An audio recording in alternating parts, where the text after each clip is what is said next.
Hi, pursuers. Welcome to another episode of the Pursuit of Happiness podcast. I am your podcast host, Naz Kazimi. I am so glad to be back and with you guys present. I have just missed life.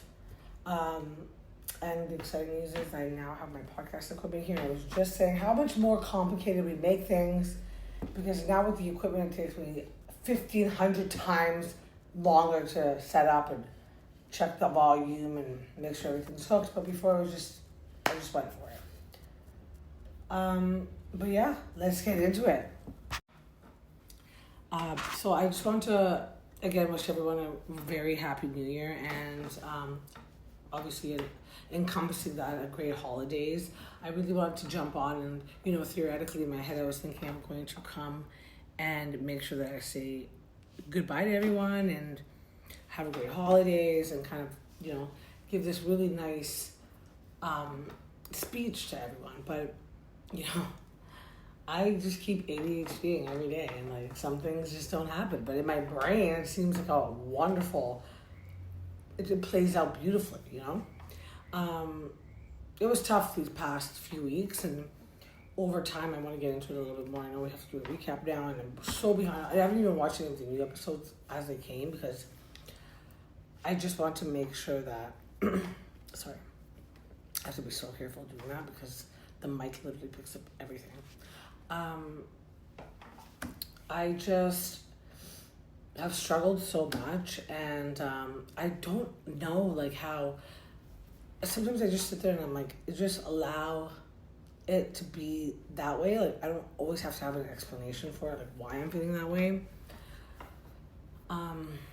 But I think that's also just how my brain works because even if I'm sitting in a room alone, I'm trying to figure out the why, just everything, and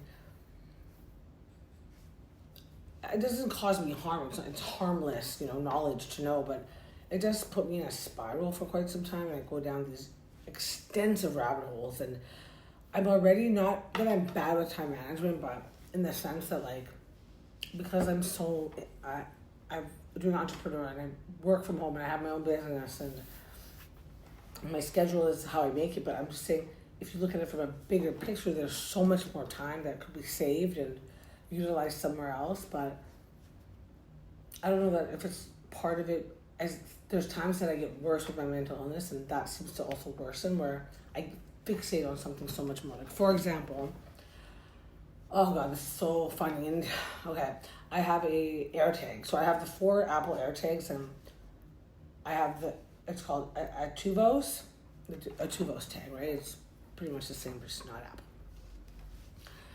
So it kept telling me, so I have 2 of those and I always keep them in various bags and I leave one in my car, the typical person. So I had one that was in my wallet and one that is attached to my keys. And so the one in my wallet kept saying that the battery was going to be low, so we should change it soon. So finally, I think it was last week, I might have some time, and I was in a good mood. I remembered, I'm like, let me just get this done right away before I forget again, and it takes another year. So I get up, I change the battery,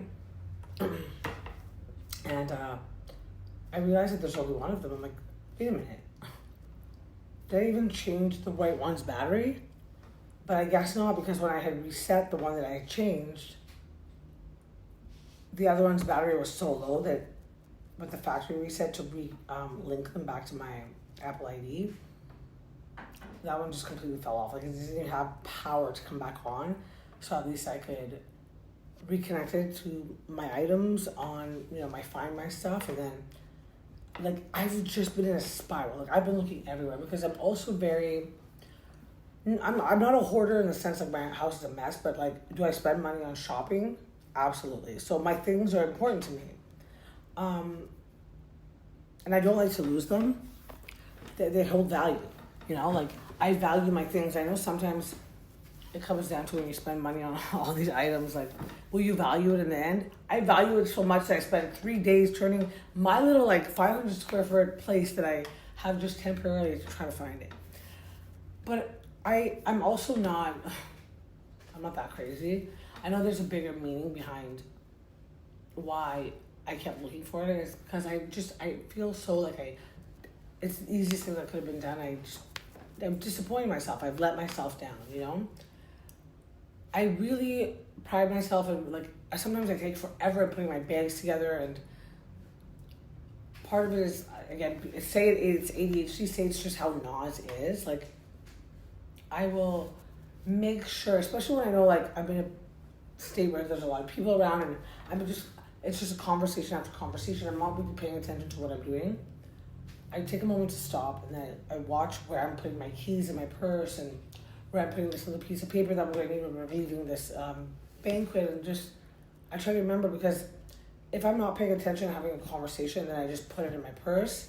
I don't know, my purse, there's like a club going down there. They just disappear. And then I don't know where I put it. And it's not a big purse, but of all the spots it could be, I'm looking at the places that it's not there. And it will drive me freaking insane. So I always have to pay attention to when I'm putting stuff away, where I'm putting it. Even slightly from me not putting my keys in the middle console, but rather I put it where the cups go. Because I don't even think to look where the cups go, because I just never leave it there. So I could be looking for hours in the car just to realize that it's in the most obvious spot, but it's a spot that I never put them in. And I know this is getting long-winded, but I've just been spiraling, and I was so upset with myself that I lost the AirTag.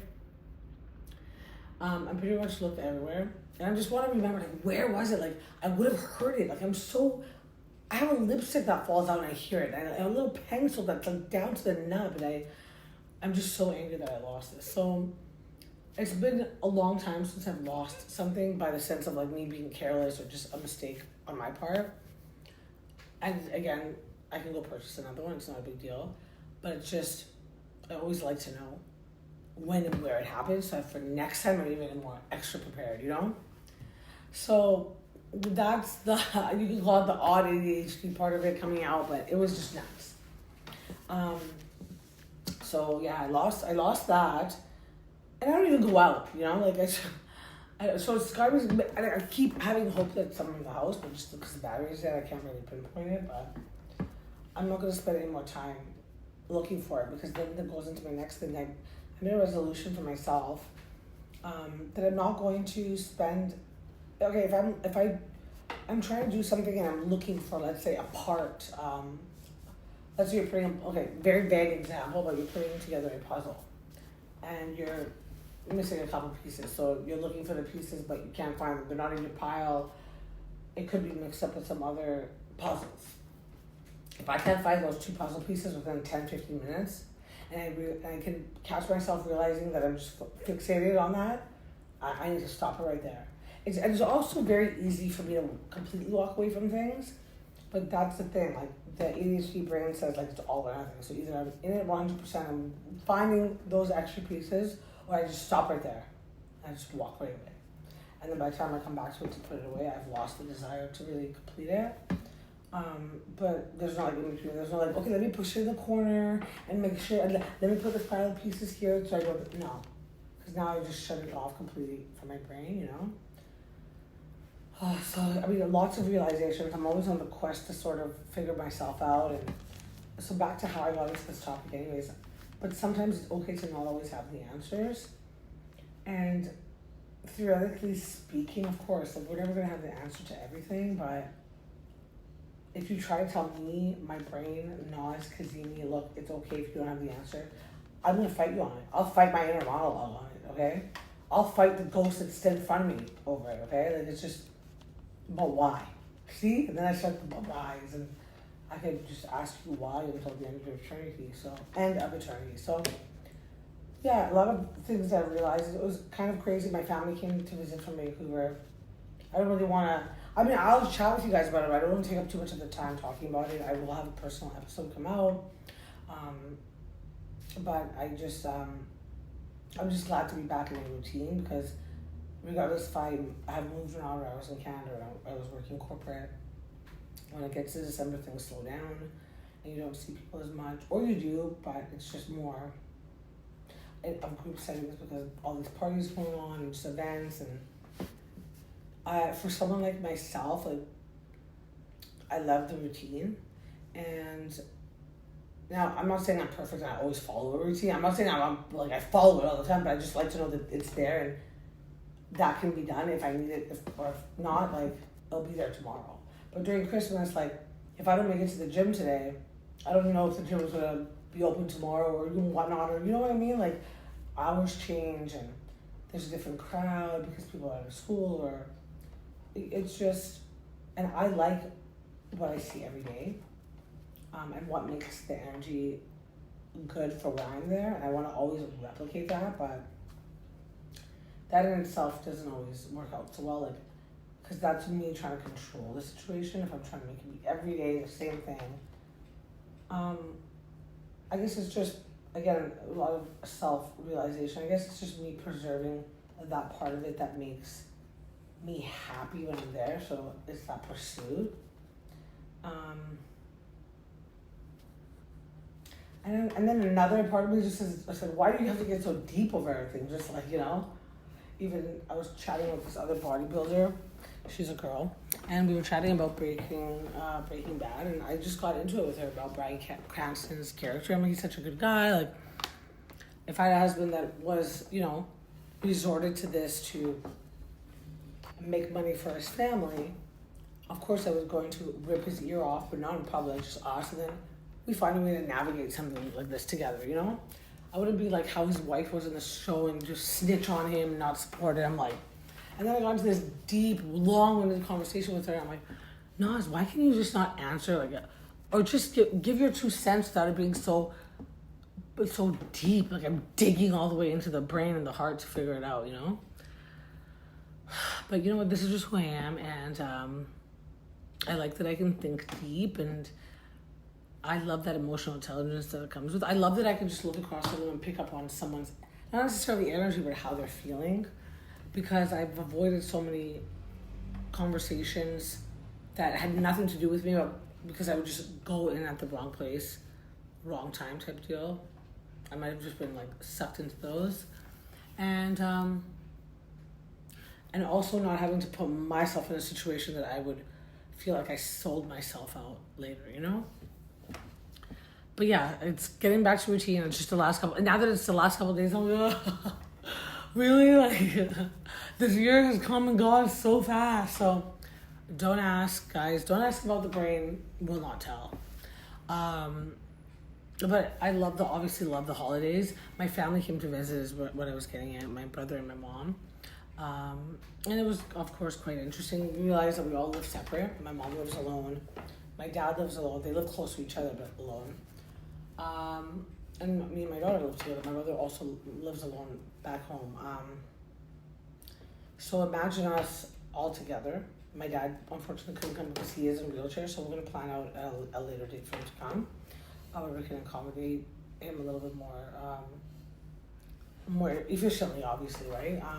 But then, it was, you have 4, including my daughter, really strong-willed Persian people in one room, very opinionated, very judgy, but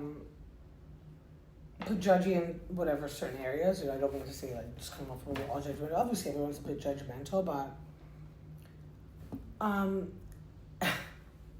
it was good. It was good, but it kind of reminds you about why you can't live under the same roof with your family anymore all the time, because as you grow older. And I didn't understand this when I was younger, but as you get older, opinions change, lifestyles change, choices that you make might not always resonate with them. Although now you're at an age that they just have to respect it at least. And if they don't respect the decision that you made, they don't have to support you in that decision in particular, but they'll always still be your family. But you can't have, I feel like this is a situation where you can't have both at the same time. You can't expect to live with your family, whoever it is, and be able to be completely free about and I repeat that, I just said completely free about how you say what you feel, and then not have an opinion about it. I just find that with family, like, everything is just at the swipe of, like, even the air, You guys trigger each other so much more faster. you obviously care about the opinion of your family, because what's life since I've known it has been like, don't care about the opinion of strangers, they mean nothing to you.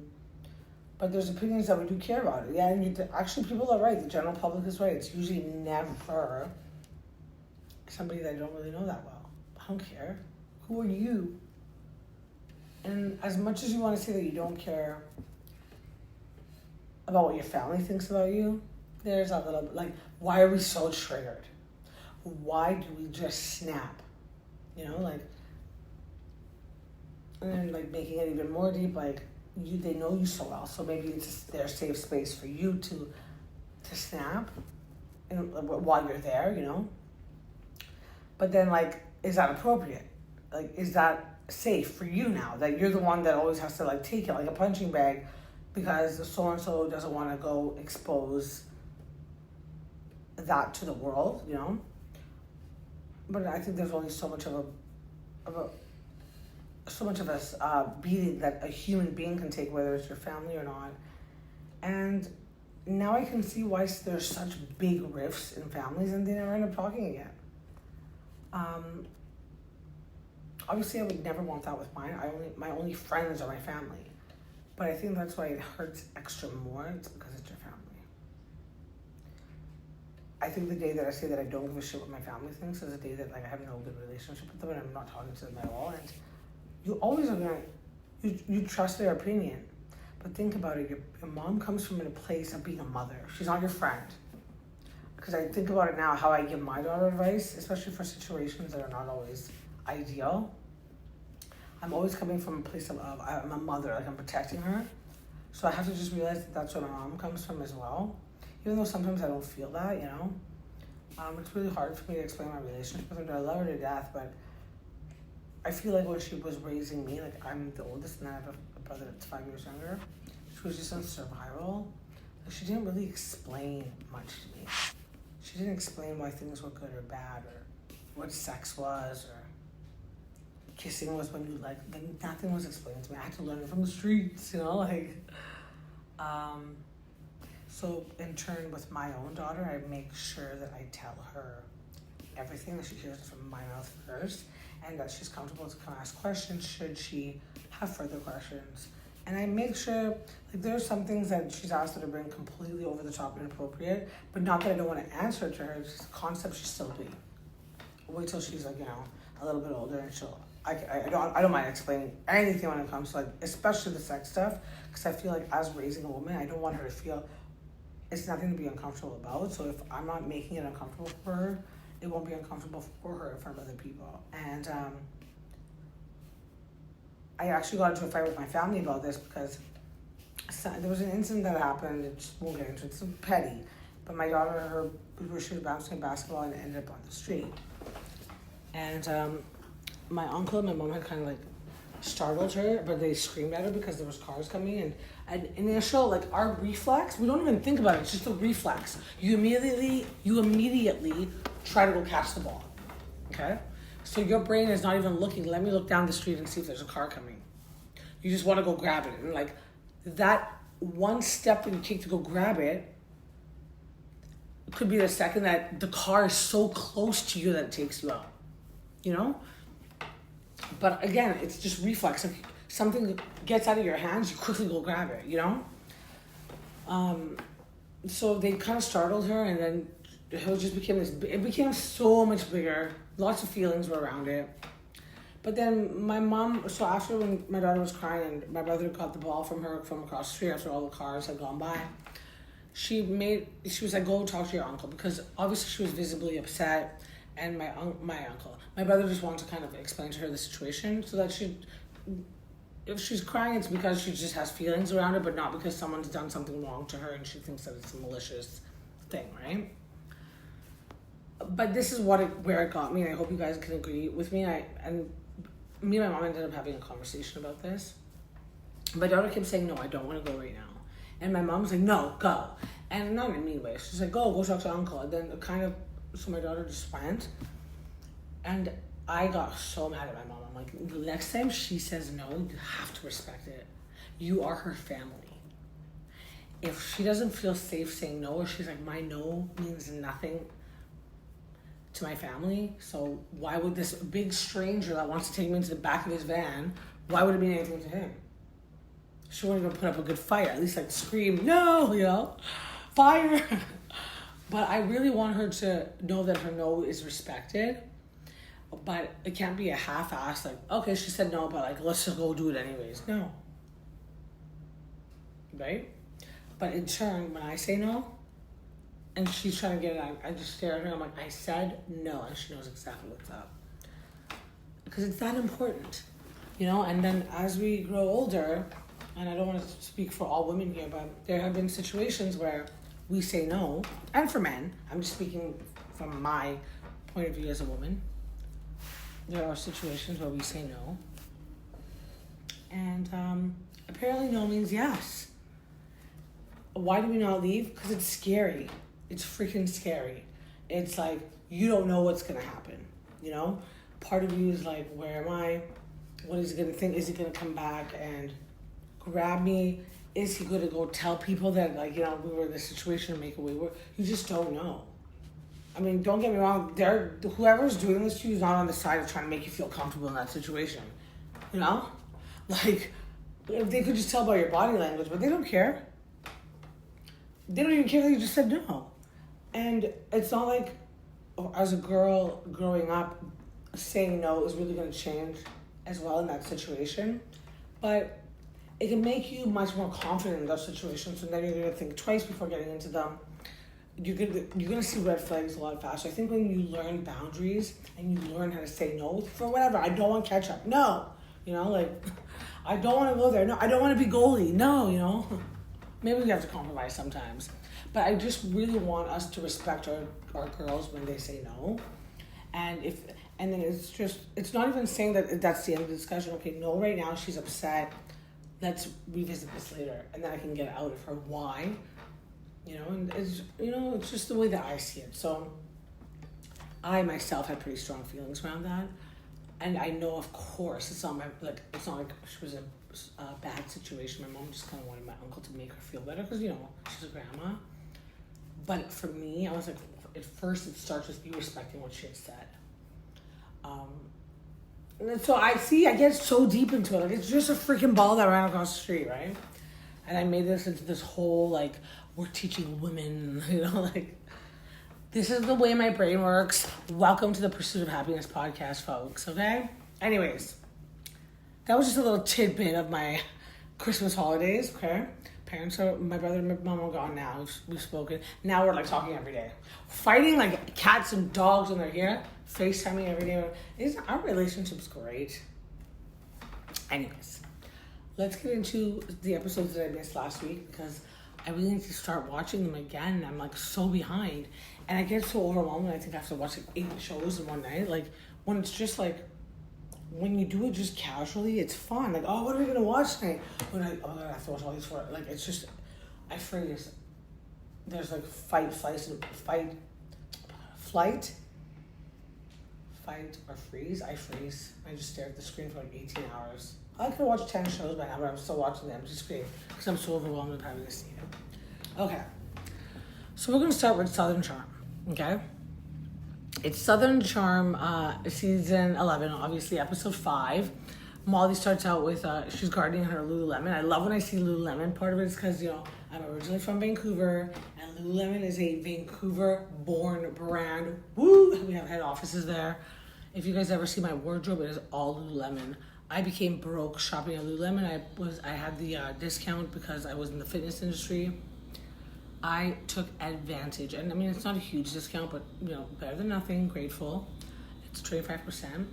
I think it's called the Collective program. And if you're a part of any type of fitness industry and you work there, own your own business, there are some guidelines. Obviously, you can join the Collective and see what they did there. You can join the Collective, and then you get discounts on your clothing, which is nice because I know originally it's intended to be yoga clothes, but I find nice, like I love the Aligns, and I just think that the material is great.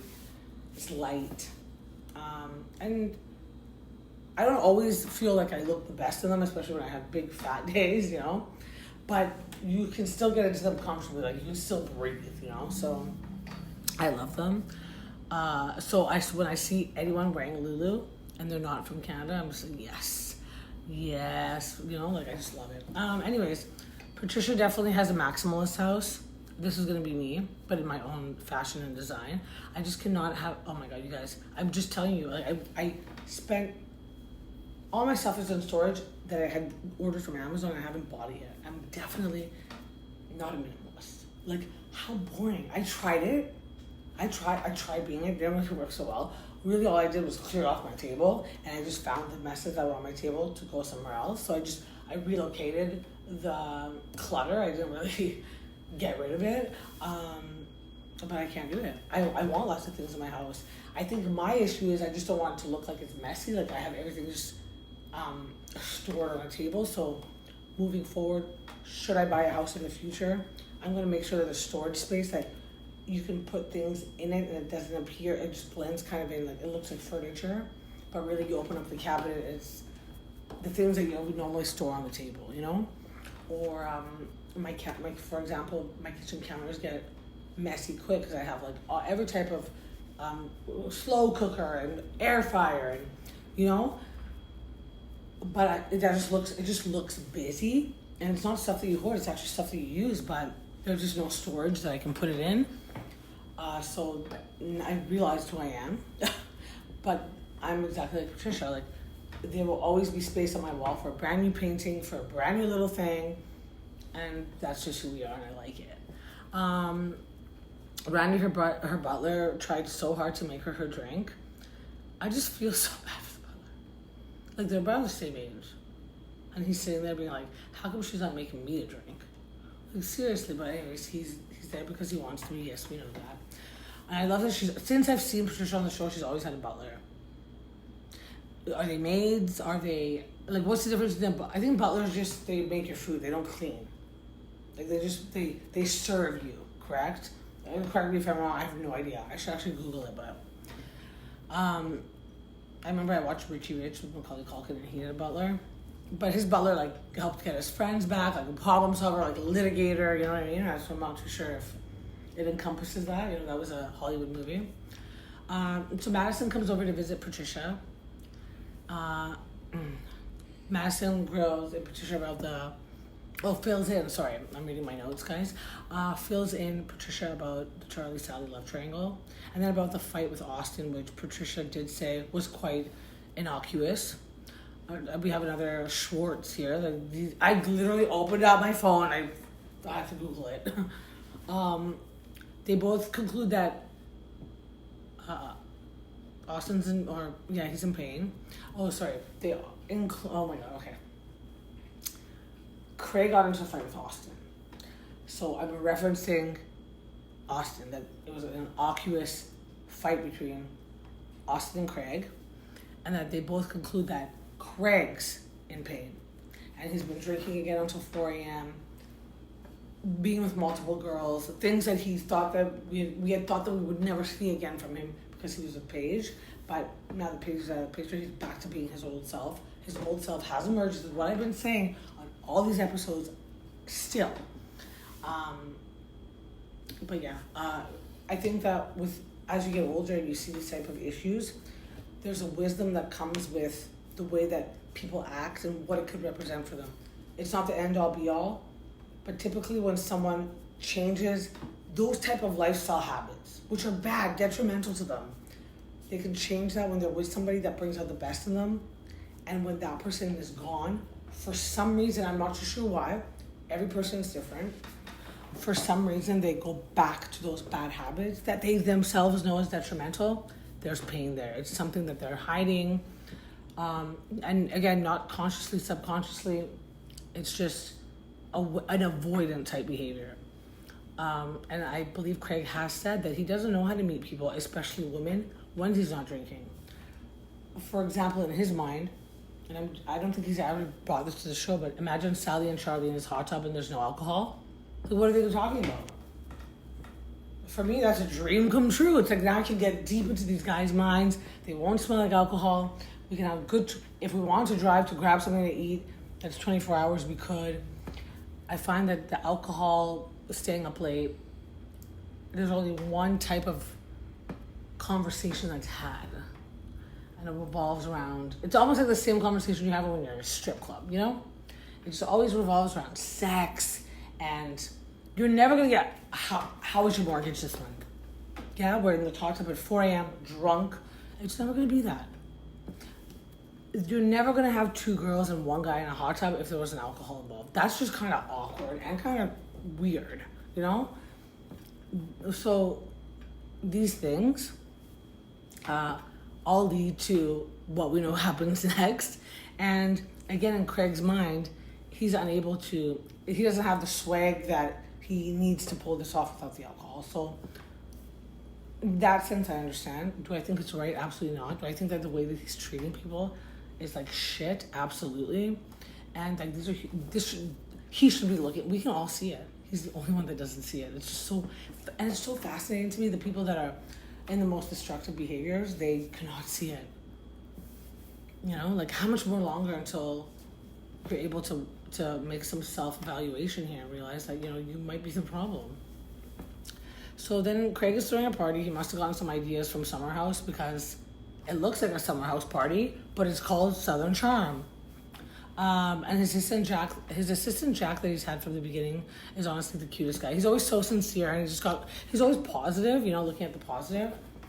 And I'm someone like that. Like sometimes things happen and I'm always looking at the positive, and people are like, oh, can you just like, you know, just support me because like it's something negative? I'm like, but I'm more solution oriented. Like, what can we do and go for? I just hate when we have to sit into the problem, like, because I can't help. Because then like we already know what the problem is, and I can't. What do you want me to say? Yeah, this is so shitty. How can you let this happen? You know, like, let's the time that we're going to be spending, let's look for a solution. So I am pretty, you know, would say I'm on the positive side. I like people like that. So Craig admitted that he lost control and he should have yelled at Austen. And surprisingly, Jack is also not surprised. Surprisingly, Jack, his assistant, is completely not surprised. That says something. Although he's been with them for a long time, so I'm sure he's witnessed these happen before. And I think, again, all this behavior, it just helps him deflect or keep his mind off of the major grievance that he's having, which is he's grieving the loss of this relationship, you know? And grief shows up in many different ways for people. And grief doesn't just mean someone's passed away. Grief means that there is something that was part of you that is no longer, that you have to now grieve and learn how to move on without. And grief is very interesting, and for Craig, it's coming back, or avoiding it is bringing his old problems back. Like, if he's not the guy that he had become, being with this person that he's grieving, he's gonna go back to being that person that he was before he met this person. And that way he's back to the same old person. Like, this person didn't affect him at all, you know? If that makes sense. It's just interesting to see how people, in so many different ways, you know, to deal with it. Okay, so Venita now calls Austen to find out where he is, and he's okay. And Austen does explain that he's hurt and confused about his friendship and where his friendship really lies with Austen and Craig. He can't believe that we can't believe that Austen is a good guy, to be honest, this season. I did not really like Austen before. I actually was Team Craig last year. But now that I do these recaps, I completely understand when, I hate referencing them, when the two T's always say that you're only as good as your last episode. These are great people, and you gotta realize, like, I'm just doing a show where, like, we can talk a little bit of shit and, like, really, like, you know, go deep. You know, I love to go deep and really examine why they would do something like this. And I don't have friendships like this. Like, this is so, like, part of me thinks that it's still sort of like fabricated, like people could not behave this way, because I've never witnessed it in my life. And then we all say in Canada, like, oh, these are Americans are so crazy, how crazy they are. They're nuts, you know?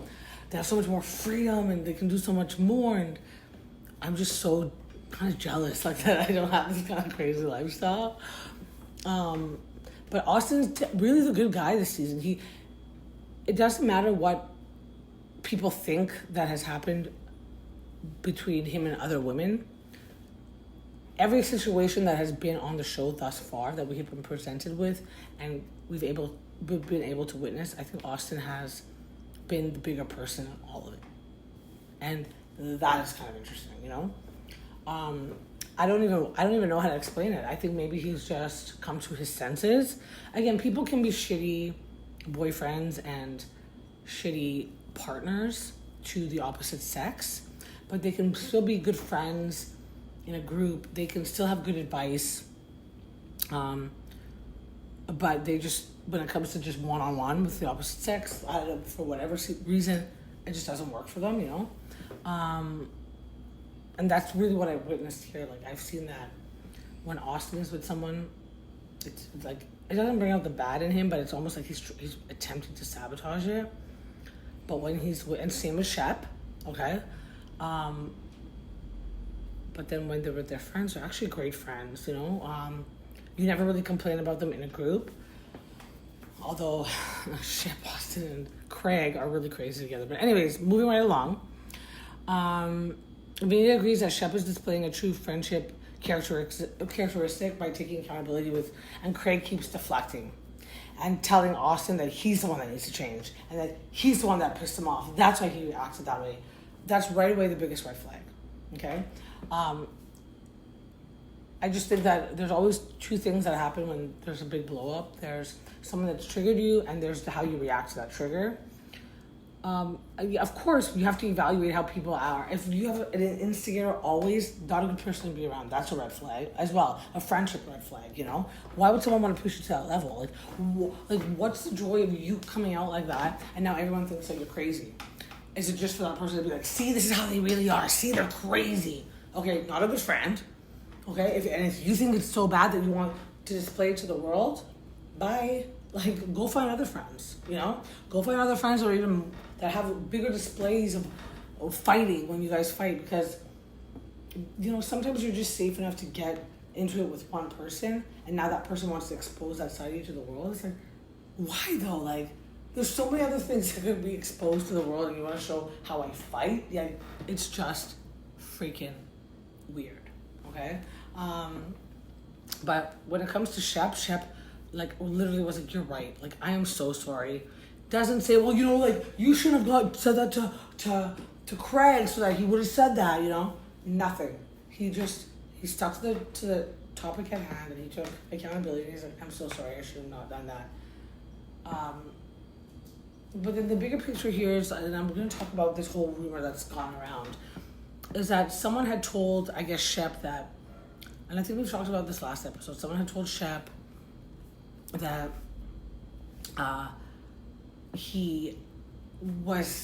someone had told Craig, someone had told Shep that Austen was with these two girls and he's in a relationship, but the two girls that he was with was not his girlfriend. So, of course, everyone's left assuming. And then Shep is given this information. Typically, you're a group of friends, you're just unsure of how to treat it, you know? Like, he just didn't want to, and they haven't heard anything since also, so it does make you question more. Like, I believe last season when Austen was kind of fooling around with this other girl and there were just things going around the rumor mill, it makes it more believable that maybe he's not being faithful at that time. But I think when it came to Audrey, like, no one really saw anything. Like, they just saw them together all the time. Like, maybe they fight, but it wasn't as intense as previous seasons. So then you get information that comes out and seems completely left-wing, and you're like, why would someone tell me this? Why would someone actively seek to come to find me to tell me this? Why don't just go to Audrey? Like, find her and tell her, you know? Why bring it to Shep? Whatever the reason is, Shep just was like, it's just such a weird piece of information that I've been given. Who else to talk to but the other best friend in the group? And that best friend actually did something nice. Like, just, who cares? We're going to dig this rumor, we're going to bury it, we're not going to bring it back up. But who's also the friend that brought it up right away when he could have his first possible convenience? Craig. What the F? I hate that type of scummy behavior. Imagine that's the type of friend that he is. Now imagine the kind of boyfriend that he is. I'm barfing in my mouth right now. Like, I can't. Like, it's not you buying something for your woman and decorating the house what she likes. It's these little things that prove loyalty to other human beings when they can do nothing for you. And these are how people will, This is how I judge people's characters. Stuff like this. Something this minuscule. Like in a fight, you bring up everything that you didn't even say when you guys were not fighting. Like, it's just weird. I mean, like, it's totally an ambush because now Austen doesn't have a way of defending himself because he was not privy to this information, whereas they're sitting on this piece of information and not maliciously, definitely not on Shep's end anyways, probably not on Craig's, it just came out. But then, who knows what kind of stories they could have made up in all this time or how much they discussed it, that now that it gets brought to the table in front of everybody, it becomes a big thing, you know? I feel for Austen. This situation, he was definitely betrayed by his friends. Again, Shep apologized like a true friend would, but Craig is blaming him for him bringing it up. And it's just like, I don't understand how Craig thinks. But I've never, ever in my life seen Craig take accountability once. Okay? Ever say, you know what, guys, I'm sorry. You're right. This is what should have happened, you know? Anyways, we are going to now see... Okay, so Salley invites Charlie over to bake an angel cake. I cannot... I find this friendship to be so fake. Like, I just don't know about Salley and Charlie. Like, if they were that good of friends, like, what we saw on camera was... I think it was actually real. I think they're not as good of friends, and it was just for the show. And they're both kind of... And not Charlie necessarily, but Charlie's just being hit on by the guy that the main character energy wants. But she can't have it all. Like, geez, like, you want to be best friends with Venita, but you also want to hang out with Craig, but you also want to bang Austen, and then you want this. Like, girl, you're not going to last much longer. Like, if you screw the entire cast, either you screw them over or literally screw them. Like, there's going to be no one left for next season. You're going to be gone. So, every season, just pick the next victim, you know? At least if you want to play it that way. Like, but just jumping all in like this, it's just, it never ends well. Especially when there's cameras involved, because it's just too much playback and you can see the things that they miss, and it becomes just like she's just playing all her cards wrong. And then on top of that, she's yelling at her best friend, and I feel like these kind of scenes are very like, it's manipulating us. Like, we're not that dumb. Well, I'm not. Like, you guys are baking cake together. Okay. They just needed a filler, okay, to prove how good of people they are. These are the type of girls that will be in the hot tubs with those guys until they are fucking 50 years old, even older. They're just those type of girls, you know? And the whole baking cake thing was just pretty fake to me, okay? I mean, I could see Salley was saying, oh, this is my grandma's recipe. Great. Keep it your grandma's recipe. You bake the cake. But you invite Charlie over and, like, you're trying to get to know her. I don't know, I just found it a bit, like, cringy. Maybe really white. I didn't like it. I just wish that they would have more honest conversations with each other, but don't we all? Don't we all for these shows, you know? I wish that they could sit down, I don't know, do something where it's going to encourage them to... I mean, nothing even... It was just such a vanilla episode, like, nothing came out. She was talking to Craig, like, she's going to buy chickens. I don't know why she thinks that would make Charlie jealous, okay? Yay! Like, I don't understand, you know? But one thing I did like that Salley did say is when they were chatting about the whole, I guess Molly and Salley are building up a resentment with each other. And you can usually tell when this is happening amongst people because, again, there's digs. There will be signs, as that meme says. It starts to get more sarcastic. Like, no one's actually saying something, but they're saying it, and they're just dodging the corner and saying it, you know? And I feel like that's what we're seeing. Well, we haven't really seen much, to be honest. But that's what we've been told from and seen from just the flashbacks, that it's getting to that point. And I can see how Molly is someone that would just... Because Molly is so out there, like, she does not care. She's herself. But I can see how watching someone like Salley would drive someone like Molly bonkers when they're in a situation like that. Not any other day of the week, but when she's around a guy, she's like, who is this person that's supposed to be my friend that's acting like a pick-me to these guys? Wow, I was using so much Gen Z terminology. It's never been more fitting than this episode, so please forgive me. But it's so pick-me. Like, pick me, I'm the best one here. She wants to be the best so that Austen will play with her, but she also wants to be the best so that Craig likes her in the hot tub. She wants everyone to think that she's a good friend. Like, it's so, like, just be yourself. I feel it just gets worse and worse for Salley, unfortunately. And even though this was, the angel cake was about, and they were chatting about her grandma that's passed, and she shed a couple of tears. In my head, I couldn't be like, it looks fake. Like, I'm sorry about your grandma. I can really empathize and sympathize with you, but, like, I just don't think that, like, the excuse of why you're acting the way that you're acting matches the behavior that we've seen. It's just a bit odd, you know? Like, it's just, I don't know. I think Sally's a lot smarter than she's putting on. I think when it comes to guys, like, she actually really thinks that she can get them all. So it's really tough for her to get a guy. And as you get older, this happens because men also mature. And you tend to maybe perhaps, not necessarily Salley and Craig, but you definitely start to go for men that, if your taste changes and you obviously build the wisdom that you think you're building, you start to go for men that are also not as easy. So if he says no and you're so used to a guy saying yes, yeah, you're going to be a little bit butthurt, but isn't this what you wanted? Do you really want a guy that's just at the drop of your pants is going to sleep with you? Because if he's doing it to you, we all know the saying, he's doing it to everybody else, right? So is it really a bad thing that they're not sleeping with her right away? I think she should be more concerned with the one that does, you know? But I think that, like, why are you, like, I don't think she's picking up on the cues. It could be that they're so drunk or that there are none, but we can all see it. I think I've heard other podcasts say it too, that we can see Craig is for sure going for Charlie.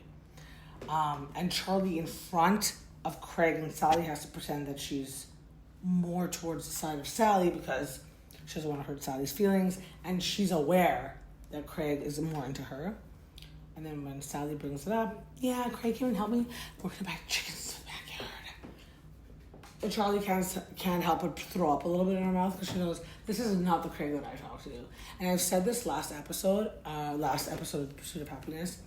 Salley brings out the let's have sex every night, dirty sex, trash talk, get drunk side of Craig.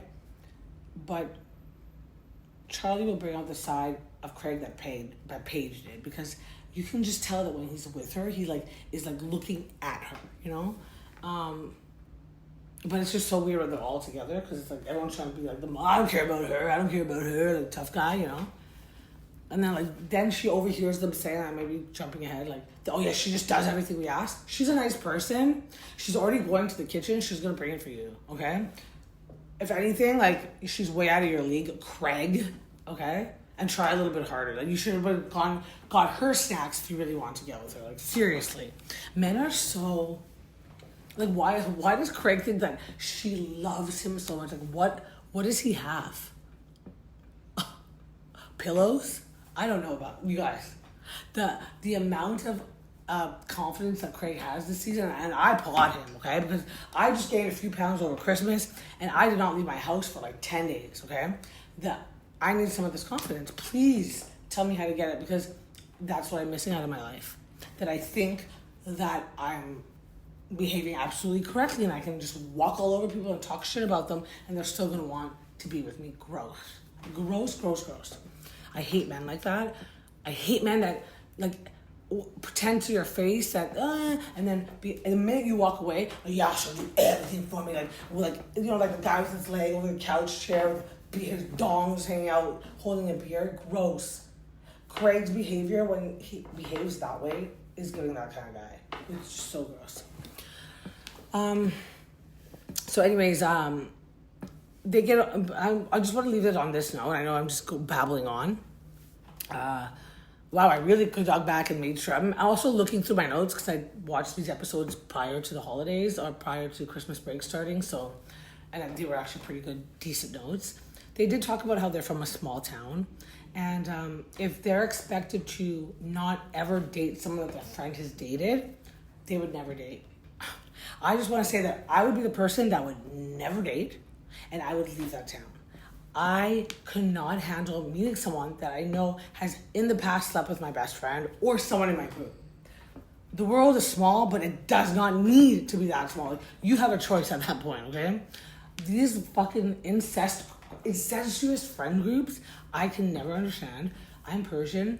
If you even look in the direction of the way of my friend's ex, I will get beaten up, and like it will be a death by hanging. Okay, you off limits for life. Off limits for life. That person is tainted. They are now exiled, and they are never allowed back. Like, that is how it is. To find out that like everyone slept with the same guy. Imagine the wedding. Yeah, so you fucked everyone in the audience, but now you're gonna fuck me for life. How are you special at that point? Let me guess, some people would argue and be like, oh, well, now that he slept with everybody, he knows what he has.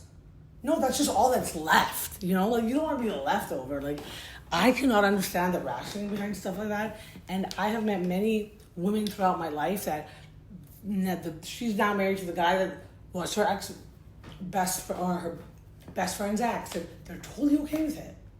I'm like, yo, you guys, okay, so for like 5 years, he was dating the friend. And he slept with her and the family, Thanksgivings, Christmases. And now he comes to your house and does the same thing. So the family's met your best friend's entire family, and now it's just weird to me. It's weird. It's weird.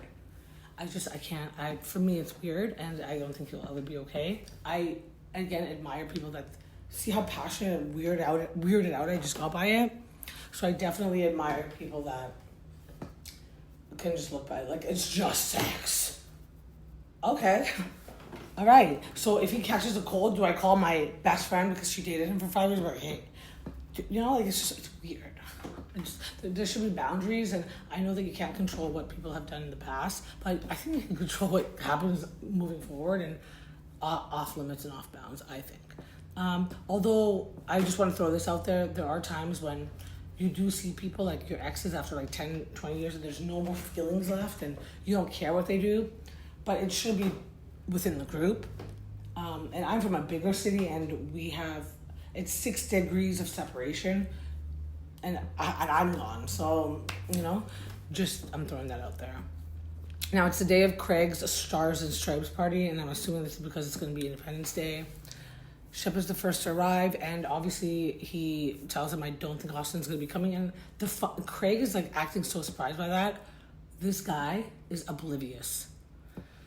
If he thinks that Austen should be there, it just confirms Craig's the problem. The flashback shows Austen saying that Craig is the guy who holds info in his back pocket until he gets mad at you and he strikes, and I couldn't agree more. Now, and I'm not defending Craig here, but do I think that when Shep had given Craig that information, Craig sat there and thought, we're not going to say anything, but the next time I get into a fight with Austen, I'm bringing it up? Absolutely not. I definitely don't think that Craig is that type of person. I think he can be mean, but I don't think he's that smart, to be honest. I think that in that moment, he actually was trying to be a good friend. So I will give him that. But continue the road of being a good friend. Don't just, when you're angry, flip the switch and now you're going to be the shitty ass friend because you just have to get your point across. Like, because then you become selfish and it's narcissistic. Like, now you only care about making sure that your needs are met, and you're in a friendship, you know? And the friendship that they had, like, I just can't believe that he would say that. And now and then he's like, I didn't bring it to the table, but you said it. And you're on a TV show, and now Shep has to talk about it. Like, it's that's the stuff that bugs me about Craig. Like, how he's, I didn't bring it up. Dude, yeah, you insinuated it, and now everyone needs to know what the hell you're talking about. Like, that's the behavior that I cannot handle, you know? But again, do I think that he want to keep this, so that next time I fight with this guy, I'm going to bring it up in front of everybody at a party? Maybe it would be Whitner's birthday. No, he's not that smart. And Shep also says that Austen wants more than an apology for the night of the party to Craig. But for the past year and a half of lying through his teeth, pretending that he's changed, axing him out, calling out Austen. You know, when people first stop drinking, they're always judging you. Oh, you drink every night. Bro, I just drank with you last weekend. It's the first week that you're sober and you're not drinking, you know? But they feel like they're the pastor now, and they can, judge everybody, which, by the way, even the pastor won't judge you. Everyone, though, that first stops drinking, and especially when they get into the program and you see them, they're always judging other people on their drinking. And it's like, okay, you were there once. It doesn't really help when you judge them. we all know everyone's a big, huge drinker, and you compare it to someone that doesn't drink at all, yeah, people will seem like alcoholics, But again, it's not just the actions of what he's doing, it's the behaviors that come with it. It's the pretending that he's better than, and then he goes and does the same thing, but just so that people don't see him. Like, he's a closet, like, whatever he preaches to people, he's the closet version of doing the complete opposite, but where people are not able to see him. I can see it, so that's why I'm on Austen's side. But it's just, you haven't really changed at all. So the entire year of judging people and throwing them under the bus and calling them names and all these things that you did to people that you call your friends was actually really for nothing, because you were doing it all yourself anyways.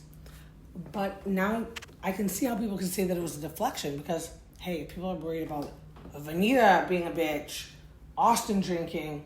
No one's going to be paying attention that I went to the bathroom and I just took 3 shots.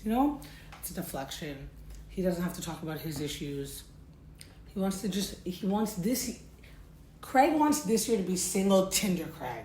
Okay? He doesn't want to deal with issues. He just wants to bring them up for people and attempt to be the force multiplier, which he's not. Okay? He is absolutely not. He just, again, the story that he makes up in his head and he runs with it, and he thinks that based on that, he's 100% right. And unfortunately, it makes him even more wrong, because he doesn't get his hands dirty. He just throws out these weird things that's just, I don't know. He's really, I feel really scared for Craig this season, and I hope that it gets to a point where it doesn't get as bad with his use of whatever he did in the past. But it's kind of hard to believe anything that he said up until this point, because, again, actions speak a lot louder than words, right? And Shep says good luck to Austen, I think,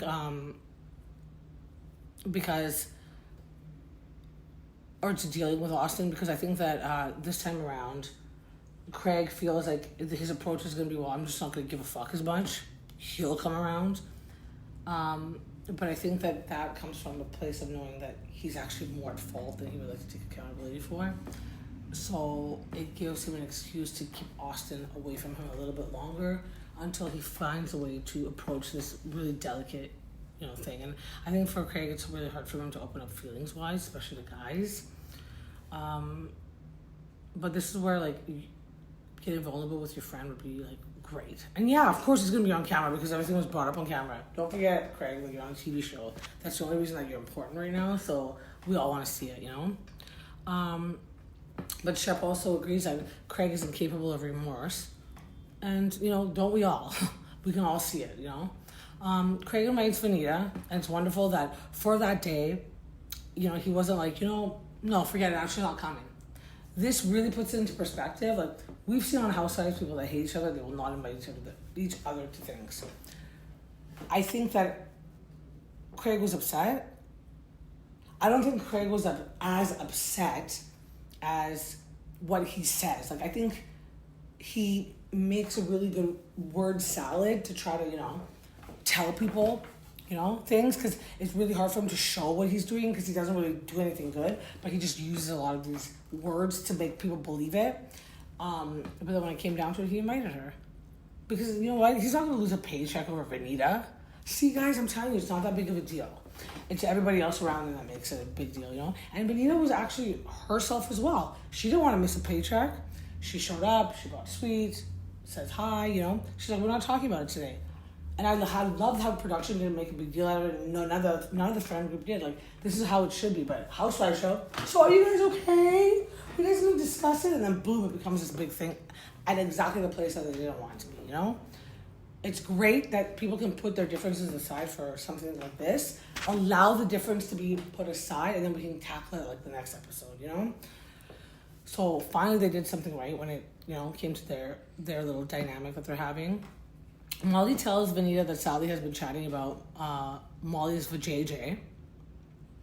And that she's mentioned that Molly got labiaplasty but was questioning who paid for it. So I don't know what's worse, telling people that you got your vag, flappy turkey, whatever, tightened up, which I heard is crazy painful, or to question who paid for it. Why, when it comes to any type of surgery that includes a vagina or boobs, is the dude paying for it? Like, I just don't understand. As women, we should know that those are the most vulnerable surgeries, and we would never do it for another guy. We're doing it for ourselves. Always. Those ones are always for ourselves. It's just, Salley is so not a girl's girl, and she pretends that she is. But anyways, she also mentioned, and who paid for it. Now, in this situation, Rodrigo, he calls out Venita. And I love that Rod can play, like, he can be your friend when he needs to be, but he can clock it too when it needs to be done. Because, he said, why would you say that when you know how Salley is? And I agree. Like, you are just complaining about her, about the type of person that she is, and maybe you just didn't know. Because their friendship is kind of new. But then she's the first person that you go to with this. And you know that they're kind of like on the rocks, you know? But I think when I watched the clip back, Venita was just trying to have a good conversation and didn't think that Salley would use it as a conversation piece, because it is kind of an awkward conversation piece. But Salley did, of course, and then it gets back to Molly.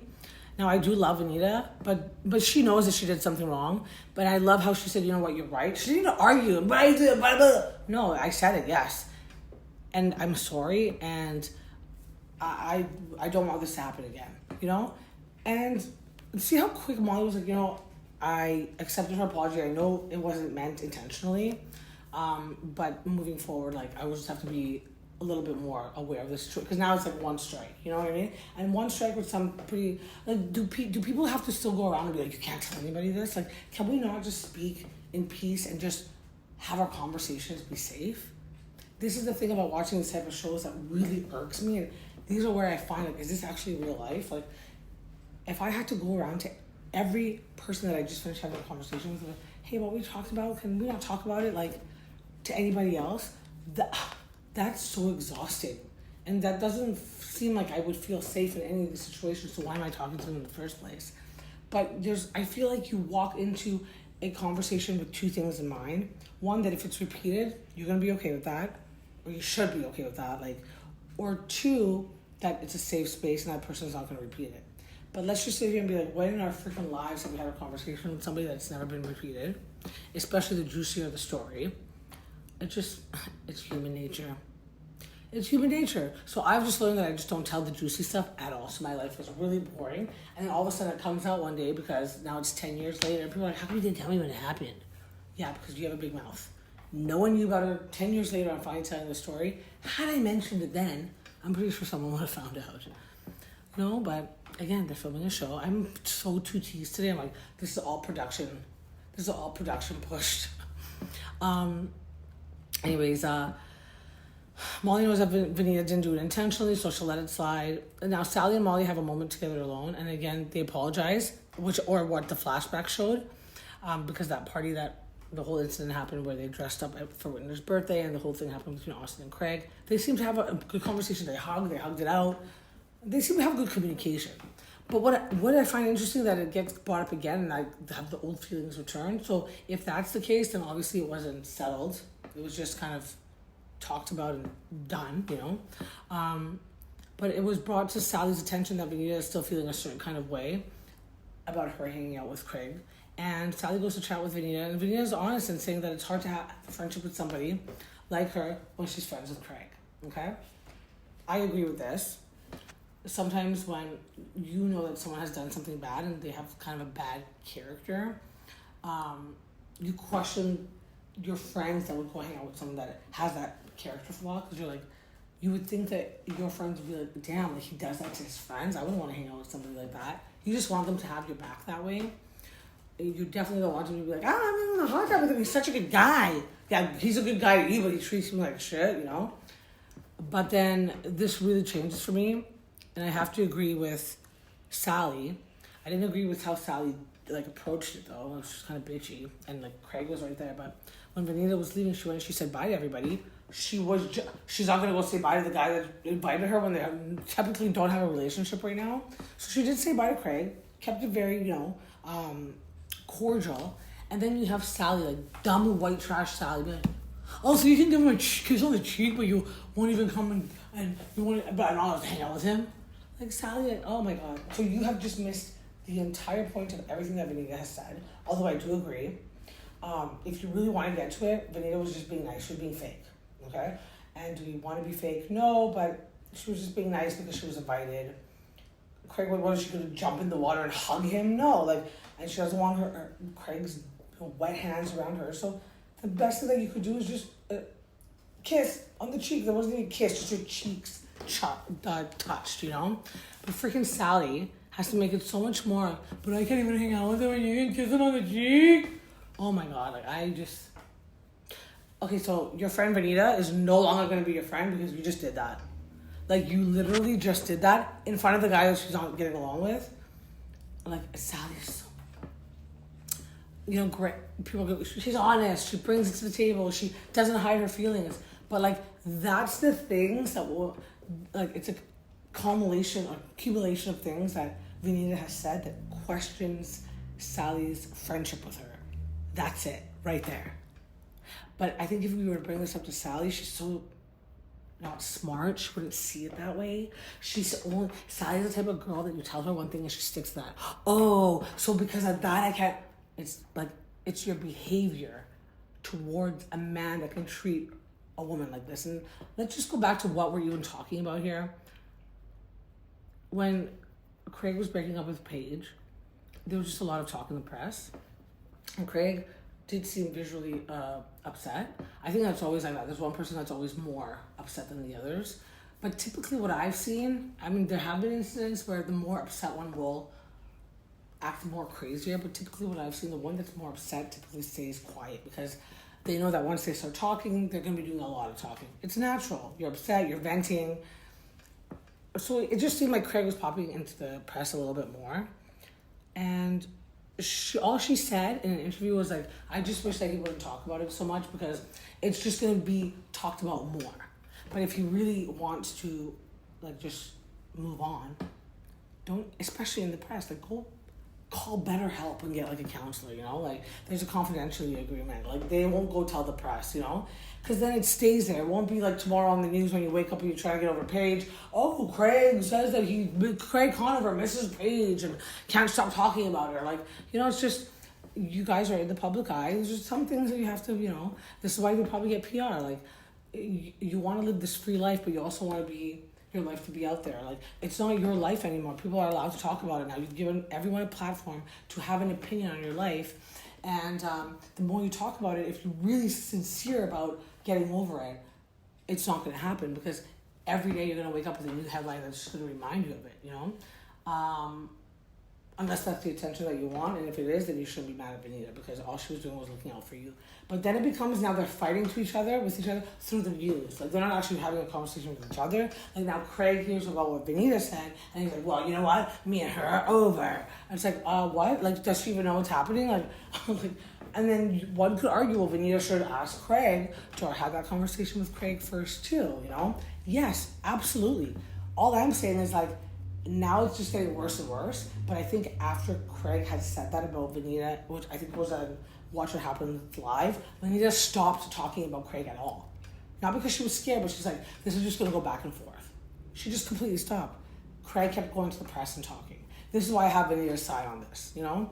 Because it's like she's emotionally intelligent and she got the clue, okay? But Mr. Craig just kept going and going. And like now she's waking up to headlines about her and Craig, and the situation has become probably a lot more dramatic than it had needed to be. Sorry, I have the mic. I'm just trying to figure out where the audio is the best.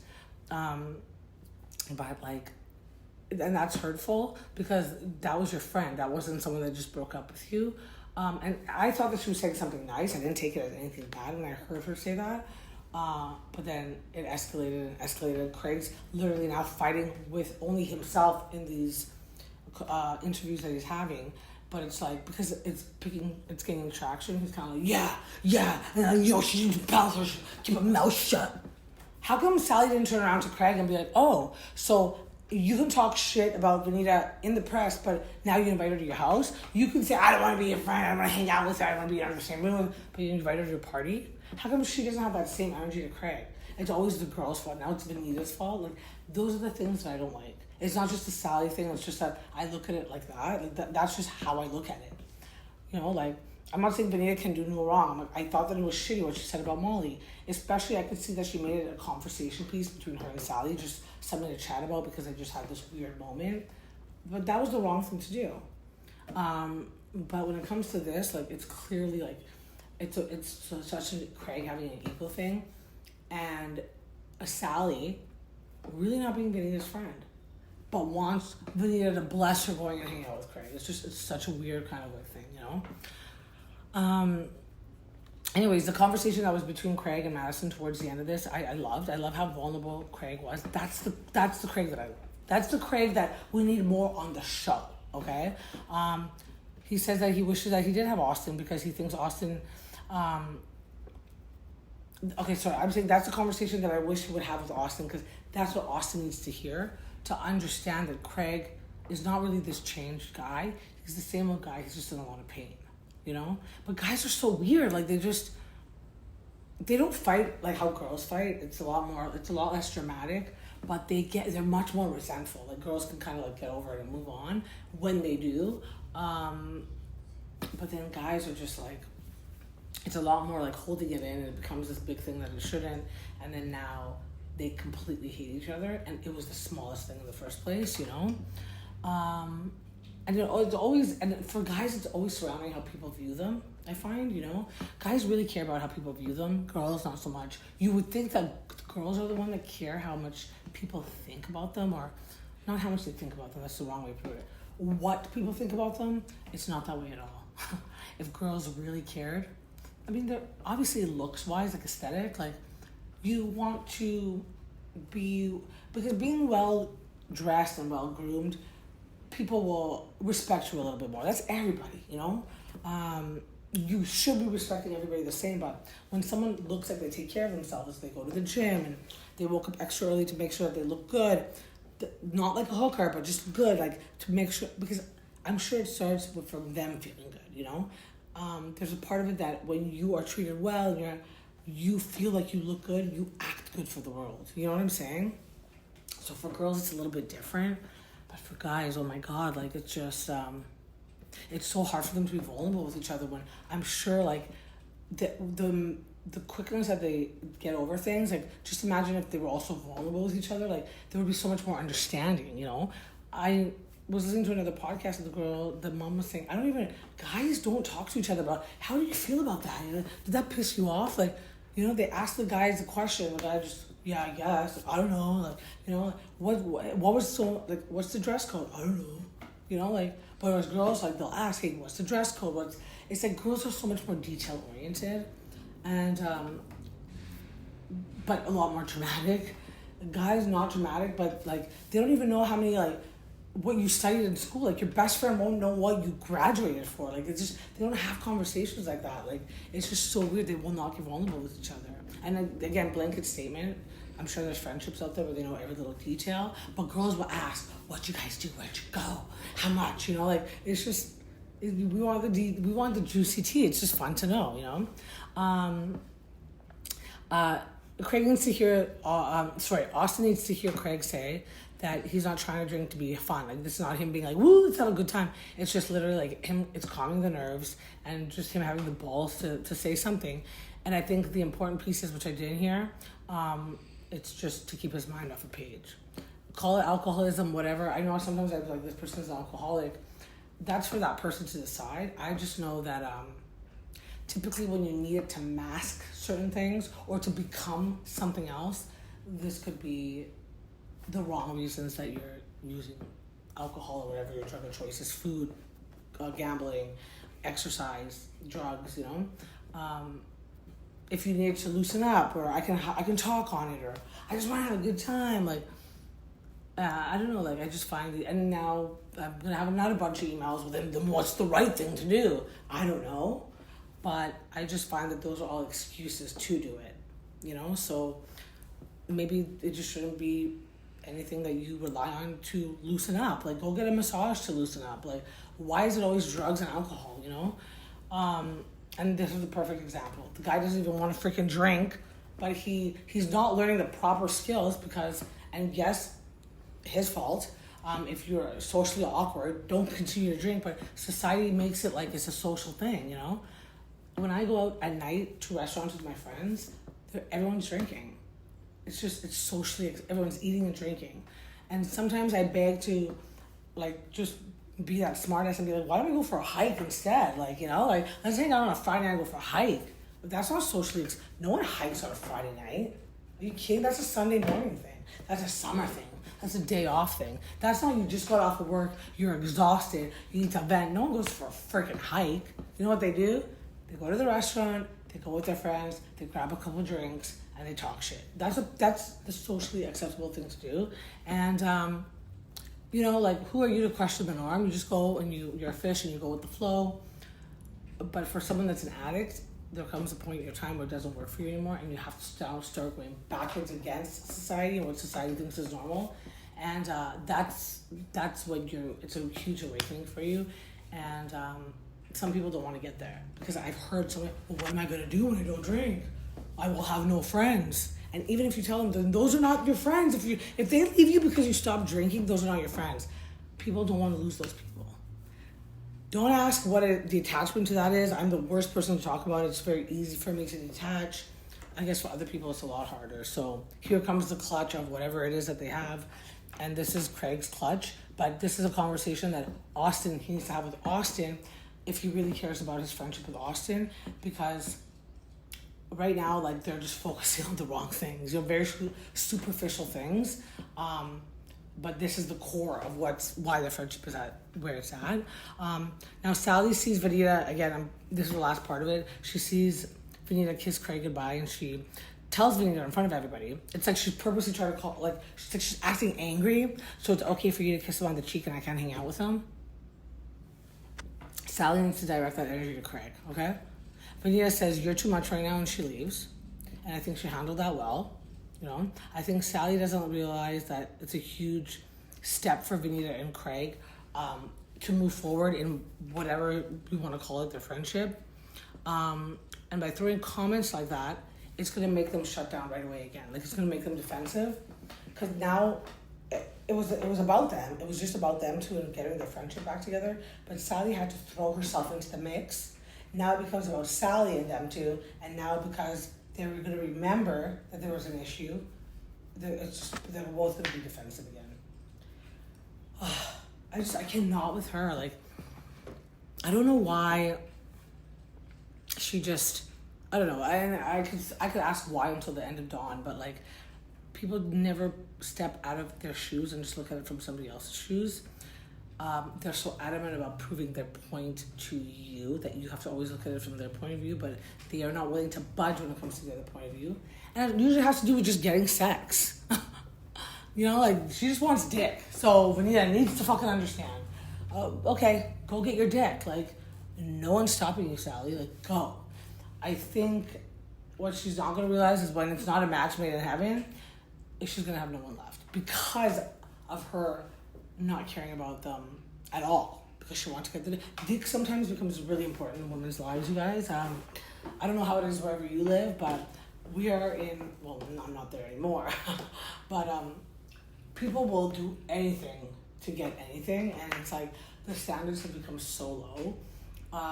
And I'm only speaking from Vancouver, that like it's become so low that if you don't sleep with this guy, or if you don't give this girl what she wants by this date, even the first night, they'll walk. There's many options out there. There's many grinders and Tinders, and on top of all of that, with the many options, like, everything is just so readily available. It's not like it was when our grandparents were growing up. You know how you always hear that story? Definitely not my grandparents. I'm from Iran, but you know, I've heard the Canadian and American stories. On top of that, what happens is there's just so much more available that you don't have to even do anything or work hard anymore to get it, you know? So no one learns to court and I do find some of the romantic stuff a bit corny, you know, like, but it's cute though. Like, also it's cute when you see someone try, because they're trying. Effort is everything to me, but people just want sex, and okay, that's cool, that's understandable, but don't mask it with like, yeah, and he also wants to buy me like $10,000 rings, and like, okay, are you a prosty or did you just want sex? Because if you're a prosty and you want all these things in exchange for sex, that's a different name, okay? I'm just being honest, like, let's be real, you know? You have to approach it like that if that's what you want. But if you really just want to get laid, just get laid, okay? But if like, it's this relationship thing, and it's just so disposable, and people are so, there's gonna be somebody else. Vancouver's notorious for this. We have been told by many people that have traveled there that like Vancouver's the worst place to find friends, to date, because people are cold and they don't want to build friendships. They're cliquey, and I don't think it's cliquey. I think it's just become to a point where it's just easy to just stay where you are. There's no type of growth, and I know I'm someone like myself. I don't need to date people. I don't need to, I don't need to be in a relationship to feel complete. But why also can we just not be friends? You know, like, we kind of miss over that part. Like, people just want to go from step 1 to like, actually not even step 1. They just want to be at step 20 already, and it's like bodybuilder, right? Go back to the basics. Everything, like, there's a step for everything. When you go up a staircase, there's always a step for your next foot to go on, so you want one foot in front of the other till you get to the top, you know? And sometimes it's so hard for, again, I'm making it deep, but it's so hard for us to remember that it's always going to be a process. You can't skip steps.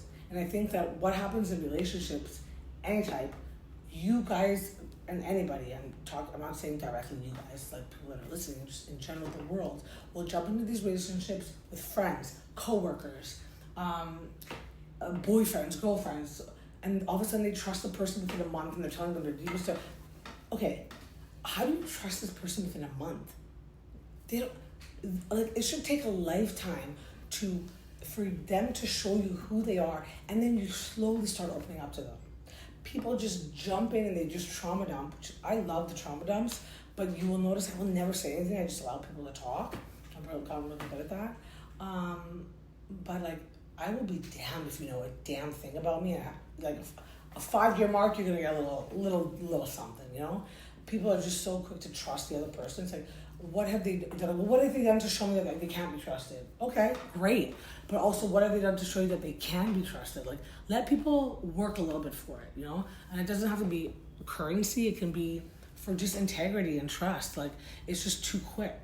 And then when it happens too quick, it's like an energy suck. You just feel like you just drained your energy to someone that didn't need it. And it doesn't even have to be bad, but it's just how you are just not talking again. Like, it's just, and people are like, wow, like, I literally just had sex with someone and I never heard from them again. Yeah, because like, look at the way you guys just entered into that kind of courtship, you know? It was like, I don't know what people are expecting a lot, but they want to do the bare minimum. Like, that's why people like Salley, when it comes to this, she's like, it's so hard to get to this place. So when you're in this place with someone, it's fun. Like, I would stay in this flirting stage for a long time. I wouldn't, not, at the stage of what I know, it's the most funnest. Who cares if they're sleeping with other people? They're still trying to get you. You're playing hard to get. They're going to come back. But you can't have your cake and eat it too. Not in a world where everything is available at the tip of your fingers. And you just have to pivot and adapt. And I don't know how people in relationships want to do that. But it's a lot different, and it's not as hard work as in fact, now they say if it's too hard, it's not worth it. Whereas before you would hear the saying, it's all hard work. You're gonna hit bumps along the way. You have to learn how to deal with them. Now it's like, what? He looked at you. Oh, this is so mean. So wrong person gonna be asking about relationship advice. I'm like, what? He looked at you wrong? Divorce tomorrow. Get rid of your shit. We're getting you out of there. Like, that's me. Like, I'm so dramatic. But I also, I don't expect it to be perfect, but there's like a level of like respect that like you need in a relationship, you know, anybody, friends, anybody. And so let's referencing it back to Southern Charm, I feel like Venita felt like she could trust Salley because Salley was there for her with the JT situation. I believe they trauma bonded over someone that was on the show. And as people do, when you do something together with a group of people, you bond with them over whatever you guys have done, how many years you guys know each other. It's like the funnest. Me working at the Earls and Cactus Clubs and stuff was honestly the funnest periods of my life, because it was groups of people and you know each other so good. And even to this day, when we can message how's it going and we mention things to each other, it's such a fun dynamic, and you really had to experience it with that person to understand that depth of relationship. And those are the things that I find the most fun and the best. And so think about it. Those type of relationships started 10, 15, 20 years ago. And over time they build to where they are now, where they're not your best friend group circle, or they could be, but there's just something that's shared and there's a level of respect and you still want to keep them in your life. And that's how every relationship should be. But for some reason, when it comes to the most intimate of the relationships, is the man and a woman. Men and women jump in there with absolutely zero trust, but they call that they trust the person only because the person hasn't shown them their bad side yet. So nothing bad has happened up until this point, so you trust them. Understood. You don't have to give them everything, little by little. But it takes years for these friendships to build to where they marinate such a good space and you can call them for anything. But when it comes to a man and a woman, they want to fucking jump in within 2 years. You don't even know the guy. People can do so much shit in the 2 hours that they're not with you, and vice versa. It's just, I just don't know how you can trust so quick. And then, I think it's lust. I think the idea of them is fun. And, I lust a lot. But I've also learned throughout my years that it's only lust. Because every time I've gone with the person I lusted, it was it ruined it for me. So I can't even remember my crushes anymore, because, to be honest, I ended up dating all of them and it was destroyed.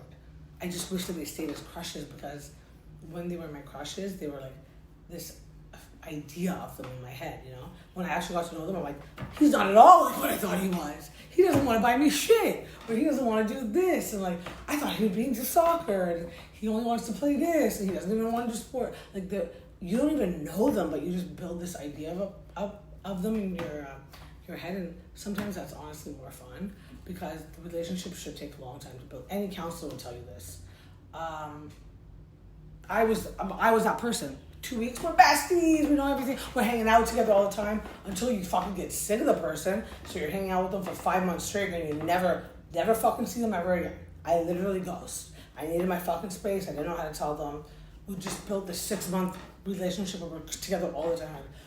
I didn't know how to get out of it other than fucking disappearing and entering witness protection, But it's just interesting how the dynamic of relationships have changed, and having everything at our fingertips has become actually more detrimental for our social interactions with people. So I'm also really deep, and I just hate the relationship building, because I always get afraid that I'm going to get hurt, because I have.